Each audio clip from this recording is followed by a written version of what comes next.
नमस्कार विद्यार्थी मित्रांनो, आज बऱ्याच दिवसातून आपण मराठीचं लेक्चर घेणार आहोत. इयत्ता 9वीची शेवटची 20वी कविता जी आहे, आपले जगणे आपली ओळख. अतिशय सुंदर अशी कविता बरं का. उत्तुंग असं कर्तृत्व करावं आणि मातीचं आणि मातेचं ऋण फेडावं. मातीच्या ऋणासाठी आणि मातेच्या ऋणासाठी जगायला शिकवणारं हे जे गीत आहे, ते गीत आहे आपले जगणे आपली ओळख. संदीप खरे यांनी लिहिलेलं हे सुंदरसं गीत आहे. या गीताला सुरुवात करण्यापूर्वी तुम्हा सर्वांचं प्रगतीच्या यूट्यूब चॅनेलवरती स्वागत आहे. प्रगतीचे सर्व विद्यार्थी, गुरुप्रसाद क्लासेसचे सर्व विद्यार्थी, सर्व पालक, शिक्षक, सर्वांना माझा नमस्कार. आज आपण मराठीला सुरुवात करतोय.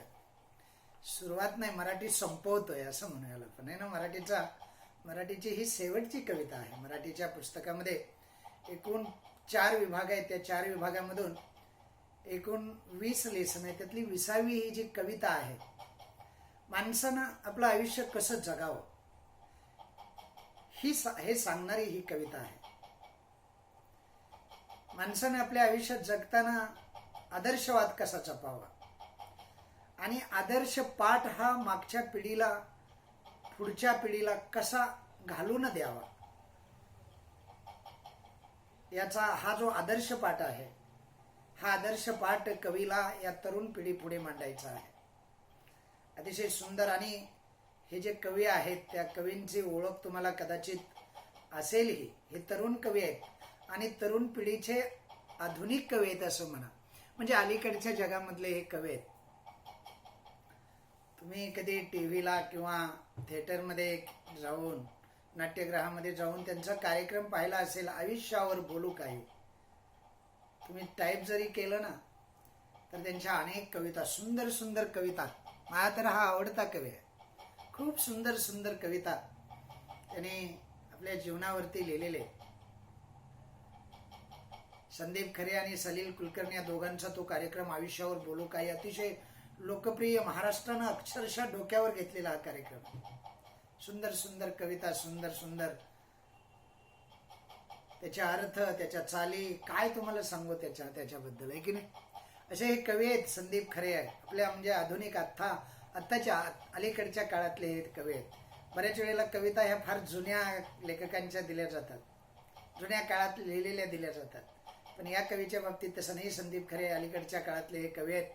तरुण असे कवी आहेत, आधुनिक असे कवी आहेत, आधुनिक युगातले हे कवी आहेत, हल्लीच्या जगातले हे कवी आहेत. आणि त्यामुळे मुलांना काय द्यावं, काय द्यायला नको यांचं भान असणारे हे कवी आहेत असं म्हणा. समाजाला कशाची गरज आहे, सद्य परिस्थितीमध्ये समाज काय अपेक्षा करतो, या सर्वांची जाण असणारे हे कवी आहेत. त्यांचं नाव आहे संदीप खरे. पुस्तक असेल तुम्हाला, सुंदरशी ही कविता या पुस्तकामध्ये दिलेली आहे. बघितली तुम्ही, पेज नंबर 86 वरती ही कविता आहे. तर 1973चा जन्म आहे. म्हणजे जवळजवळ 47-48 त्यांचं वय असावं कदाचित. प्रसिद्ध कवी आहेत. मौनाची भाषांतरणे, नेनिवेची अक्षरे, तुमच्यावरच्या कविता, अग्गोबाई ढग्गोबाई हा कार्यक्रम त्यांचा. काय सांगू तुम्हाला त्या कार्यक्रमाबद्दल. लहान मुलांच्यासाठी सुंदर सुंदर गाणी, सुंदर सुंदर कविता. त्यामधली त्यांची सायकल नावाची जी कविता आहे ना, म्हणजे मी वर्णन करू नये आणि तुम्ही ऐकू नये असे हे कवी आहेत. हा कार्यक्रम कधी बघायला मिळाला तर तुम्हाला पहा, त्याच्या सीडी मिळतात, बाजारामध्ये उपलब्ध आहेत. अग्गोबाई ढग्गोबाई हे त्यांचे काव्य संग्रह प्रसिद्ध आहे. स्वरचित्त कवितांचे अनेक म्युझिक अल्बम प्रसिद्ध असणारे हे अतिशय सुंदर आणि अतिशय लोकप्रिय असं व्यक्तिमत्व म्हणजे संदीप खरे आहे. हिंदी आणि मराठी चित्रपट मालिकांसाठी त्यांनी अनेक गीतं लिहिलेले आहेत आणि शासनाच्या विविध पुरस्कारांनी त्यांना सन्मानित करण्यात आलेलं आहे. असे हे संदीप खरे. मला वाटतं पुण्याचे आहेत, नक्की माहीत नाही मला, पण कदाचित म्हणण्यापेक्षा 99% पुण्याचे आहेत. पण मुंबईमध्ये त्यांचं बऱ्यापैकी वास्तव्य असतं असं कळतं. जर एखाद वेळ आलं तर आपण भेटायला जावं अशा माणसानं. ही सुंदर माणसं असतात, त्यांच्या संपर्कानं आपल्या आयुष्याचं सुद्धा सोनं होतं असं म्हणायला काही हरकत नाही. अशा मोठ्या माणसांच्या संपर्कात आपण नेहमी जावं. त्यांची ही सुंदरशी कविता शिकवताना तुमच्यापेक्षा मला खूप आनंद झालाय. म्हणजे मला काय सांगावं आणि काय सांगू नका नाही असं झालंय. म्हणजे अशा कवीची कविता जो आपल्या बरोबरीचा आहे, आपल्या वयाचा आहे, आणि सुंदर सुंदर कविता पाहताना म्हणताना ज्यांना आपण पाहिलेलं आहे त्यांच्या अनेक सुंदर सुंदर कविता आपण ऐकलेल्या आहे.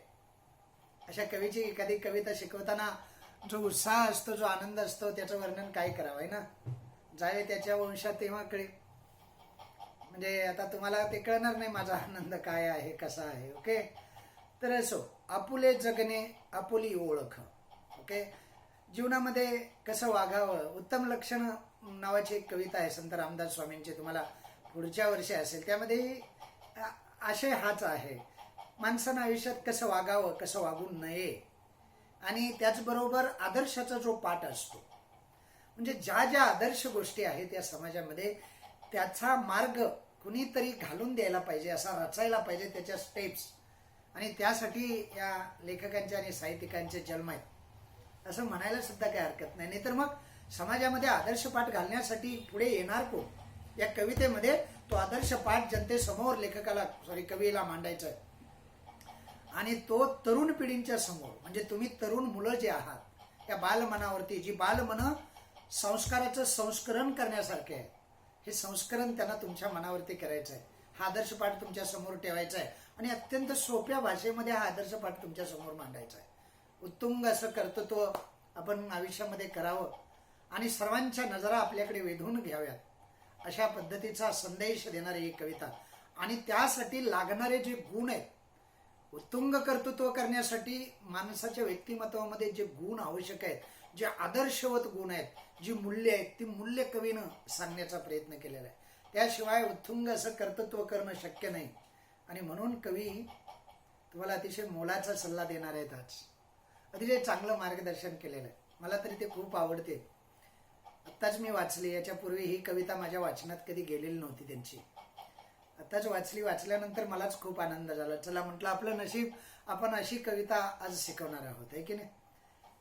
मी अगोदर तुम्हाला वाचून दाखवतो आणि मग त्यामध्ये त्याचा आशय सांगतो या कवितेचा, आणि मग भावार्थाकडे वळूया. ओके, बघा. आपले जगणे आपली ओळख उपरे अर्धे जोडू नको, दिवा होऊनी उजळ जगाला चाकू होऊनी कापू नको. हिला चाल सुद्धा लावता येईल. मला काही जास्त चाली लावता येत नाहीत कवितेला, पण तरी आपण थोड्या, आपल्याला जसं म्हणताना गेयता निर्माण होईल किंवा जरा थोडा इंटरेस्ट निर्माण होईल अशा पद्धतीनं आपण चाली आपल्या पातळीवरती लावू शकतो, बरं का.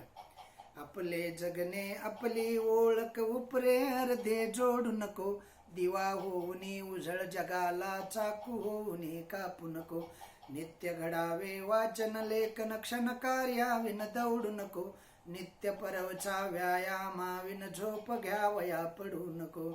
पावित्र्याची पांगर वस्त्रे होऊन पटकुर पसरू नको, शोभेहूनही श्रेष्ठ स्वच्छता आदी मंत्र हा विसरू नको. नम्र राहावे सौम्य पाहावे उघा कुणास्तव अडी नको, उघा कुणाला खिजवायाला करू तयावर कडी नको. नको फुकांची हांजी हांजी लोचट बुळचट काही नको, परंतु दिसता उदात काही ताटर माता मुळी नको. पेल शक्तीने गोवर्धन तू कंस होऊनी छळू नको, नको उगाच वाद परंतु कुणाला धमकवता पळू नको. आपल्या दुःखासाठी नैनी असरू ठेवू नको, पण दुसऱ्यास्तव वाहू करो ना व्यर्थ कोरडा राहू नको. तुडवितराने खुशाल जावे नव्या पथाला भिडू नको, ज्यावर श्रद्धा प्राणातूनी ते केल्या विन राहू नको. जेथे वाटा ते काटा उगा भेदरुनी अडू नको, करता हिम्मत जगात किंमत भेकट गुळू मुळू रडू नको. कर्तृत्वाचे घडवी वेरुळ कर्तव्याला मुकू नको, मातेसह मातीचे देणे पेडायाला चुकू नको. सुंदरशी कविता आहे. ओके, अतिशय सुंदर, मस्त. एक एक ओळ आणि एक एक ते वाचत असतानाच थोडंसं असं आपणाला म्हणजे भरून येतं. कवी आपल्या जीवनामध्ये, माणसाच्या जीवनामध्ये किती खोलपर्यंत गेलेले आहेत असं वाटायला लागतं. म्हणजे जणू काय माझ्या आयुष्यातली ही सारी दुःख आणि माझ्या आयुष्यातल्या साऱ्या घटना कवी सांगतोय असं वाटायला लागतं या कविता वाचताना. संदीप खरेंचं ते वैशिष्ट्य आहे. संदीप खरेंचं ते स्वभाव वैशिष्ट्य आहे म्हणा. त्यांनी ज्या ज्या कविता लिहिल्या ना त्या प्रत्येकाला आपल्या वाटल्या. सर्वात महत्वाचं हे आहे की ते आपल्या वाटल्या पाहिजेत. एकदा का आपल्या वाटल्या ना मग काही टेन्शन नाही, मग ते आपण स्वीकारतो, अंगीकारतो. समजलं? अशी ही सुंदरशी कविता आहे. या कवितेचा जो आशय आहे ना, या प्रस्तुत कवितेमध्ये कवीला काय सांगायचं आहे माहिती आहे? दैनंदिन जीवन जे आहे ना ते जीवन आपलं सुरळीतपणे पार पाडण्यासाठी आणि दैनंदिन जीवनामध्ये सुंदररित्या आदर्शप्रत जाण्यासाठी, आदर्शवत असं जीवन जगण्यासाठी, या जीवनाचा विकास करण्यासाठी आपणाला या जीवनात वागताना काय करावं आणि काय करू नये या दोन गोष्टी आपल्याला जमल्या की जीवन सुखी होतं. समजलं? जीवन कसं होतं? अत्यंत सुखी झालेलं जीवन तुम्हाला पाहायला मिळतं. म्हणजे एकदा का तुम्हाला कळालं ना काय करायचं आणि काय करू नये, आदर्श काय आहे आणि म्हणजे वाईट काय आहे, हे जर तुम्हाला कळलं ना, तेच कवीनं सांगण्याचा प्रयत्न केलेला आहे. दैनंदिन जीवनामध्ये वागताना काय करावे आणि काय करू नये यावरती भाष्य कवीनं अत्यंत सोप्या, सरळ, रसाळ अशा शब्दामध्ये या कवितेमध्ये व्यक्त केलेला आहे. प्रस्तुत कविता ही अग्गोबाई ढग्गोबाई या काव्यसंग्रहातून घेतलेली आहे. समजलं? अतिशय सुंदर कविता आहे. तुम्ही नीट लक्ष देऊन ऐका. आता या कवितेचा अर्थ जो आहे, भावार्थ जो आहे, तुम्हाला मी एक एक करून सांगणार आहे. दोन दोन ओळीची ती कवन आहे, कडवे आहे. ती तुम्हाला एक एक करून मी आता सांगत जाणार आहे. तर तुम्ही नीट ध्यान देऊन ऐकायचं. काही टेन्शन घ्यायचं नाही, काही नाही. फ्री व्हायचं, मस्तपैकी आनंदात बसायचं आणि ज्या मूड नसेल तर मग सरळ बंद करायचं. कविता ऐकण्याचं मी सांगितलं ना, कविता शिकण्याचा एकच नियम. जगाच्या पाठीवर तुम्ही कुठेही जा, कोणत्याही वर्गात जा, कोणत्याही शाळेत जा, कोणत्याही शिक्षकाकडून शिका, कविता शिकण्याचा एकच नियम जगाच्या पाठीवर, तो म्हणजे कविता नीट ऐकायची, नीट समजवून घ्यायची.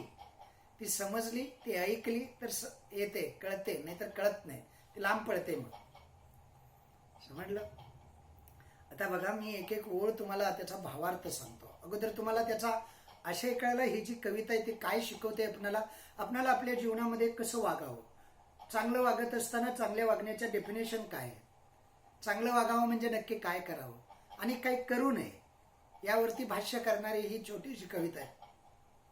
जीवनामध्ये कसं वागावं नाही, कसं वागू नये याचा आदर्श पाठ आपल्या जीवनामध्ये निर्माण करणारी ही कविता आहे.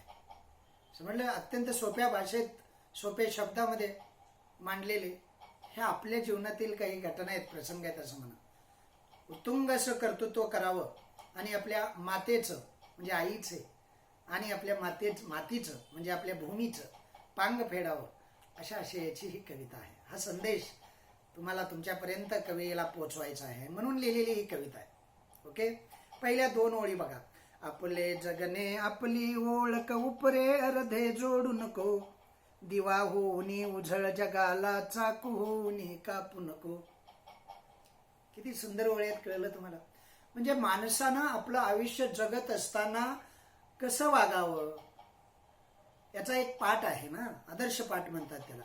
आता हे जेव्हा माणसाला सांगायचं आहे कवीला, तेव्हा कवी असं म्हणतात की आपलं जीवन हीच आपली ओळख आहे. आपली ओळख काय? आपल्या जीवनाला सोडून काही नाही.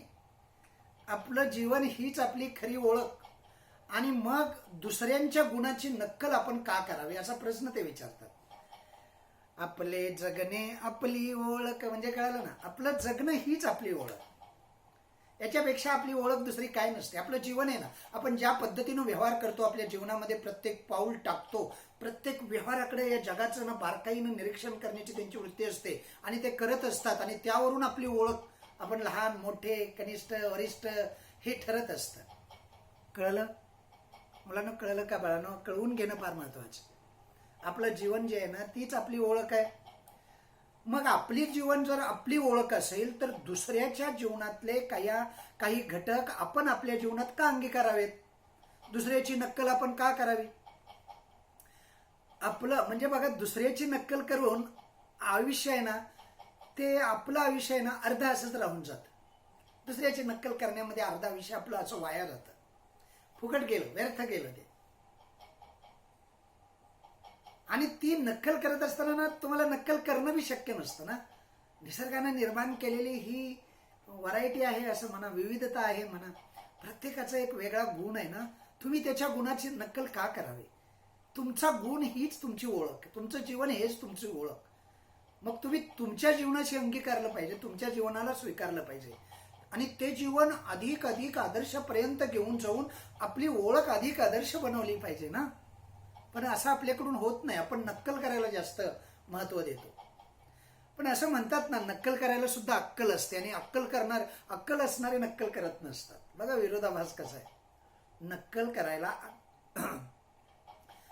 करायला अक्कल लागते आणि अक्कल असणारी माणसं नक्कल करत नाहीत. हा विरोधाभास आहे. म्हणजे अक्कल अशी सहजासहजी होत नाही. आणि नंतर दुसऱ्या ओळीमध्ये बघा किती खुबीनं दोन प्रतीक योजून काय करावं आणि काय करू नये सांगितले. दोन प्रतीक असे, एक प्रतीक आहे दिवा आणि दुसरं प्रतीक आहे चाकू.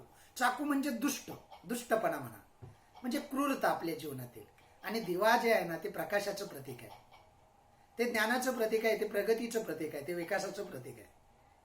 मग तुम्ही क्रूरपणा दुष्ट होणार की हा जगाला प्रकाश देणारा दिवा होणार हे तुम्ही ठरवायचं ना. तुमच्या जीवनात काय करायचं हे दुसऱ्याने नाही ठरवायचं, दुसऱ्याची नक्कल नाही करायची. मी सांगितलं ना, दुसऱ्याची नक्कल करायला सुद्धा अक्कल लागते आणि अक्कल असणारी माणसं नक्कल करत नसतात. कळलं बाळांनो मला काय म्हणायचंय ते कळलं. लेखकाला तुमच्यापर्यंत काय पोहोचवायचंय माहित आहे? दिवा होऊन जगाला प्रकाश द्यावा, दिवा होऊन जगाला ज्ञान द्यावं.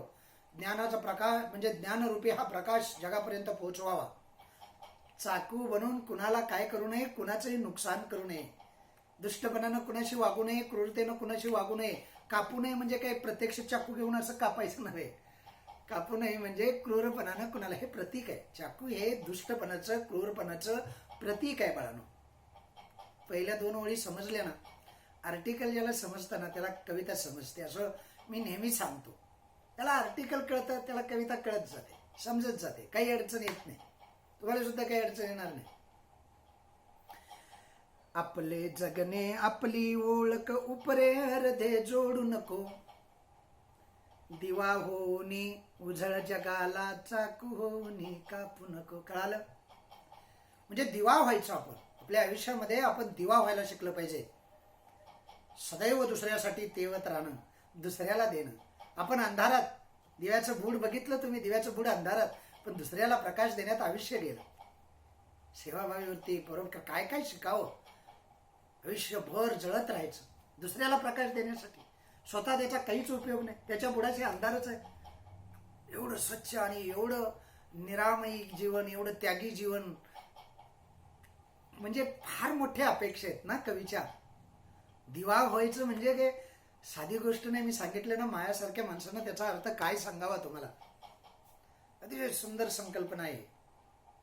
चाकू होऊन कापू नये म्हणजे दुष्टपणानं कुणाशी वागू नये. चाकू होण्यापेक्षा दिवा झालेला चांगला, प्रकाश दिलेला चांगला, प्रगतीसाठी हातभार लावलेला चांगला, सहकार्य केलेलं चांगलं, एकमेकाच्या सानिध्यात राहिलेलं चांगलं. दिवा व्हायचा याला अनेक अर्थ आहेत बरं का. तुम्ही कसा घ्यायचा, तुम्ही गाईड वाचून घेणार, गाईड वाचून नसतो घ्यायचा बाळांनो. मला जे वाटतं ते गाईडात समजा काही दिला असेल, दिवा म्हणजे प्रकाश, तर दिवा म्हणजे प्रगती ना, दिवा म्हणजे विद्या ना, ज्ञान ना, दिवा म्हणजे विकास, दिवामध्ये आदर्शवाद, अनेक गोष्टी. आपणाला जसं घ्यायचं आहे अर्थ तसा घ्या. म्हटलं बघून कुणाची नक्कल कधी करायची नसते. गायडाची नक्कल करण्यात आपलं आयुष्य जातं. अर्ध आयुष्य असंच गेलं आपल्या त्या लिहिण्यातच गायडातलं. आपण कधी आपल्या अभिव्यक्तीला स्वतंत्र म्हणजे असं वावच दिला नाही. कशी वाढेल ती? आणि मग व्यक्तिमत्व चांगलं झालं पाहिजे, मला नोकरी मिळाली पाहिजे, माझं आयुष्य चांगलं बनलं पाहिजे, कसं बनेल? शिक्षणाचा काय उपयोग? अरे काय उपयोग म्हणजे एवढं साहित्यामध्ये गच्च भरलेलं आहे, अजून काय पाहिजे तुम्हाला? घेतलं नाही ना तुम्ही घ्यायला तरी शिका. देणार म्हणजे देणाऱ्याचे हात हजार आहेत, तुम्ही घेणारे टोकडे आहात. समजलं? घेणाऱ्याची झोळीच फटके आहे, त्याला काय करणार आपण? कळल्या? दोन ओळी कळल्या तुम्हाला?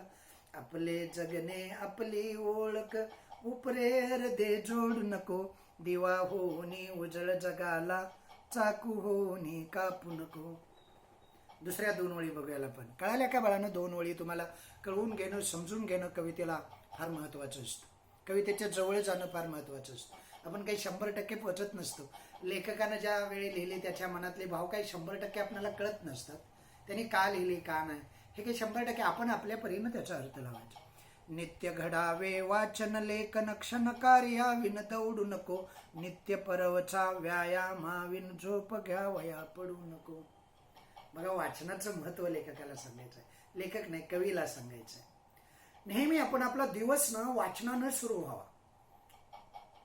समजलं की नाही?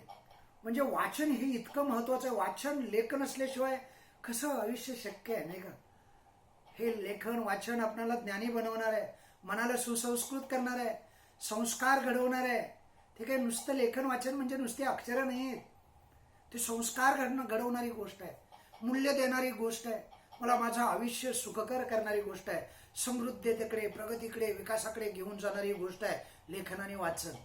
ते नित्य नियमानं केलं पाहिजे. जसं आपल्याला खायला लागतं ना तसं बुद्धीला सुद्धा खाद्य लागतं ना, ते असतं वाचन आणि लेखन. तो असतो संस्कार. बरं का, संस्कार काय असा कुठून विकत आणून मिळत नसतो. आणि कामाशिवाय एक क्षणही वाया दौडू नकोस. नित्य वाचन लेखन करायला कवी सांगतो. आणि एक क्षणी आयुष्यात वाया जाणारा प्रत्येक क्षण दारिद्र्याला जवळ ओढतो. विद्यार्थी दशा जी असते ना बाळांनो, त्या विद्यार्थी दशेमध्ये वाया जाणारा प्रत्येक क्षण दारिद्र्याला जवळ ओढतो. हे ध्यानात ठेवा.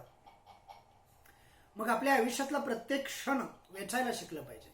वेचायला शिकलं म्हणजे कामी लावला पाहिजे. आपल्याला जितका जितका वेळ आहे तितका आपल्या आयुष्याच्या भरणीमध्ये, आपल्या आयुष्याच्या जडणघडणीमधले ओतला पाहिजे, ओतपोत भरला पाहिजे. आपण आपल्यासाठी वेळ देणार नाही तर देणार कोण? दुसऱ्यांनी का द्यावा? असे अनेक प्रश्न उपस्थित होतात. कधीतरी अंतर्मनानं त्याचा कधीतरी विचार करायला पाहिजे ना. शांत मनानं बसून आपण विचार केला पाहिजे. आपण आपल्यासाठी वेळ देणार नाही, कुणासाठी देणार वेळ आपण? नेहमी वाचन लेखन असलंच पाहिजे. त्यानं मन सुसंस्कृत होतं, प्रसन्न होतं, आनंदित राहतं.